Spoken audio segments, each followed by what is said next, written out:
Welcome to beautiful Wednesday morning here. This is another version of the Explore This series. I'm excited that you're here, that you're taking the time out of your morning to participate in this and learn some really awesome things.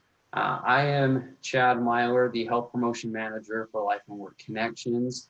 And if you're new to Explore This is a weekly series where I will sit down with University of Arizona subject matter experts to talk ideas and tips related to the many dimensions of your well-being.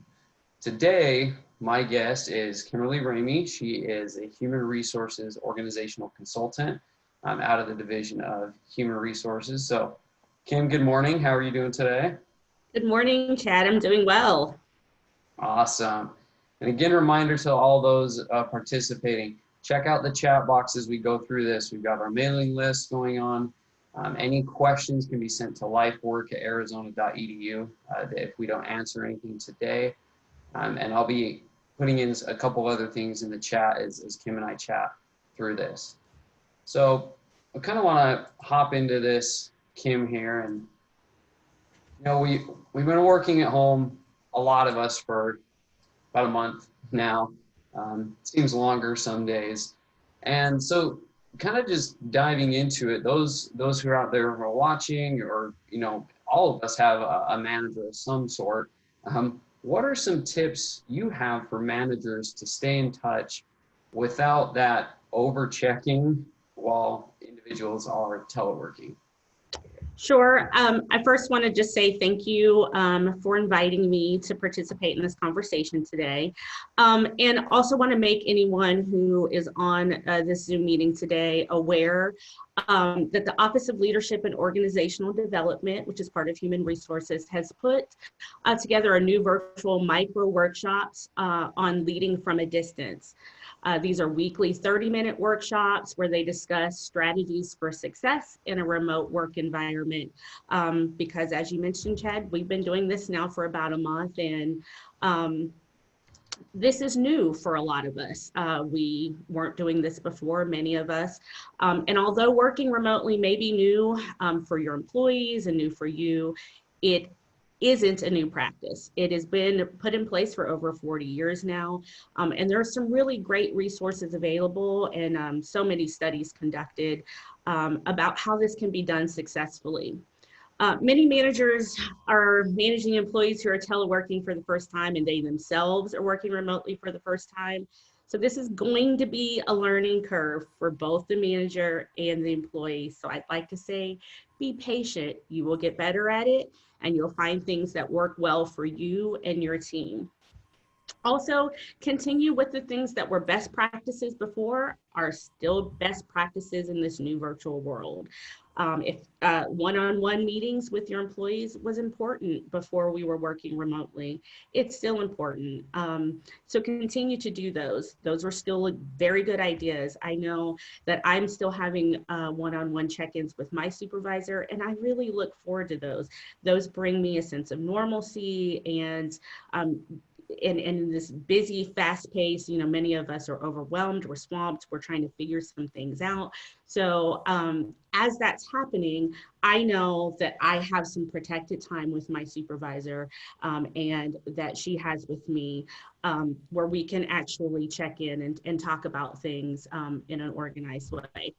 Be organized with your communication with your employees. Make agendas. Again, those were best practices when we were on campus, when we're in the office. They're still best practice. Don't throw those things out the window now that we're working virtually or we're in a remote world. Continue to do those things. Be mindful, be planful. Make agendas. Think through what you're going to communicate in advance. Set goals and deadlines just as you would have if you were in the office. Have regular follow-ups on the progress of those items that you've already communicated and agreed upon and had a chance to dialogue. A recent blog that I read on Coupa HR noted that it's important for managers to take time to understand each team member's challenges. Again, this is new territory for a lot of us, and offer ways to help problem solve, to minimize stress and keep the work moving forward. Utilize instant message, Skype for Business, Microsoft Teams, or maybe even Slack.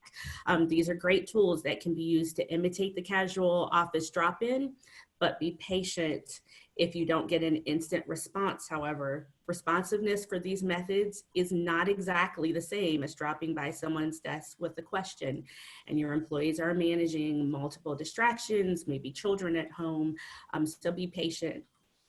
A Forbes article, Enabling Productive Remote Work, also recommended developing a knowledge sharing plan. Make sure you have communicated how knowledge will be shared. Consider if maybe a daily briefing email needs to be instituted. This might help reduce the one more thing added on emails.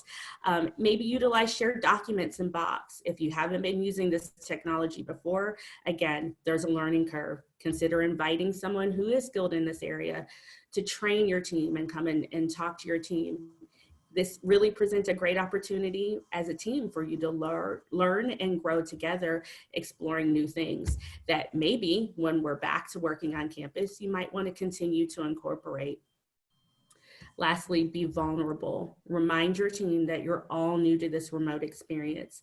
Accept their feedback about what is working and what may need some team problem solving as you move towards a good rhythm of what works for you and your team in the future. Okay. Oh, those are awesome, awesome things. And everybody has shared in the chat those couple of articles and blogs that Kim had shared there. They're awesome. I checked those out when she shared them with me earlier this week. So I highly recommend clicking on those, reading, going through those. So then kind of on the other side too, how can really teams stay engaged other than those standing meetings? You know, what are some other ways that we can stay engaged? Sure. Team engagement is so important right now. We're all feeling a little displaced. I know I've had to work through some of those feelings on my own, so I can certainly appreciate confusion, displacement. We're just a little bit out of sorts. So keeping your team engaged out through this process is really important. So maintain your team's culture. Encourage posting pet photos, baby photos, maybe at the beginning or end of team video meetings. Invite your team to share personal successes or stories as if they would if they were in person. Use the technology we have to host water cooler meetups. These are intently social in nature and, don't have to be focused business. Also, I'll give a little plug here. In addition to engaging with your own team, Life and Work has hosted water cooler hangouts to provide opportunities for employees to meet people from other teams, maybe that they wouldn't have normally engaged with otherwise. And this presents some hardships for sure, but it also presents great opportunities navigating this COVID crisis to maybe do some things, explore some things that we weren't doing before. So meeting up with other people. I was watching a YouTube video this week from John Daly that suggested that you keep tabs also on hearing from your introverts on the team. Some of them are uncomfortable with this virtual world, or maybe uncomfortable with cameras, maybe even some extroverts. Check in on the teammates that maybe aren't speaking up on Zoom meetings to hear their input, maybe offline of the meeting, or find ways to incorporate in hearing from everyone. Utilize video call when possible to see a face. These are a nice breakup from the emails and from the written communication. Inboxes right now are flooded with emails and many people are feeling overwhelmed. So when there's an opportunity for a video conversation, opt for that. Have Zoom lunch dates. I've had a few of these, and I've had a few people reach out and schedule them, and so now it's making me want to schedule others with some other colleagues on campus. I found them to be really refreshing, and they bring a sense of normalcy. I noticed on every occasion that I had a Zoom lunch date with a colleague, my afternoon was so much more productive, and I felt inspired after just seeing them, and I was surprised at how normal it was and how much it did actually mimic going out to lunch together. That's awesome. And I think It is definitely, it's evolving and trying to figure out how we connect in different ways. You know, our team played a version of categories yesterday, Oh, even that's though they awesome. kept changing the rules the whole time, but that's a different story and I'm not competitive. But on the next topic here, you know, and kind of thinking about here as we, you know, in the last, you know, 4 or so minutes that we have on this, as we're working from home now, you know, what are some tips of staying on that work schedule while managing all those household distractions? This is a challenge, and admittedly, it's the biggest challenge for me. I have 4 children ranging from 11 to 16, 5th through 10th grade. And yeah, maintaining a work schedule while trying to manage those household distractions has definitely been one of my biggest challenges. So I'll say, while working from home can bring about challenges and it can impede productivity, it is important to point out that for many people, they will compensate. I found myself doing this the first couple of weeks. They will compensate for this by working longer hours and expanding the time in the day that they work, which actually resulted in me working more than I would have maybe in the office. And I know that that's true for others as well. So I also just want to say it's important not to burn out, and just know that this is a break in our routine. It's a break in our normalcy, and just acknowledging that we're going to have household distractions. Set a morning routine. This is the time of day I seem to have the most control over, and I'm sure that's true for others as well. So set a morning routine. This will help keep you grounded and keep you out of the danger of slow starts and longer finishes. That certainly helps to kind of mitigate some of those distractions that you're going to experience during the day, taking control over the parts of the day that you have. Create a dedicated workspace if possible. That's away from things that might distract you, such as the television. For me, sometimes I have to set my cell phone, you know, in a place that's a little inconvenient for me, so I'm not tempted to just pick it up. It is ideal if this space can give you the ability to shut the door so that you're out of sight of your family members, but also so that your eyes aren't pulled in the direction of other activities happening in your house. We just got a new puppy right before the COVID-19 crisis, and I can't resist that little guy without the door closed. Also, since many school-age children are also navigating some resemblance of online school, it may not be possible to entirely avoid distractions. So be proactive. Let your family members know when they can access you in the day. Awesome. You know, and that kind of leads me to my next question here. And, you know, in these last couple minutes is how are we to maintain that work-life balance, knowing that we're telling our families, okay, you can't talk to dad from this hour to this hour. But how do we maintain that with our colleagues as well? Oh, with our colleagues as well. Yeah. So I have temporarily turned off and maybe it should be more than temporarily, turned off the notifications of work emails on my phone, so that I'm not tempted to, when I am with my family, I should be with my family. The same way I'm asking my family to remember that when I'm at work, I'm at work. I have to also counter that with when I'm with my family, be with my family.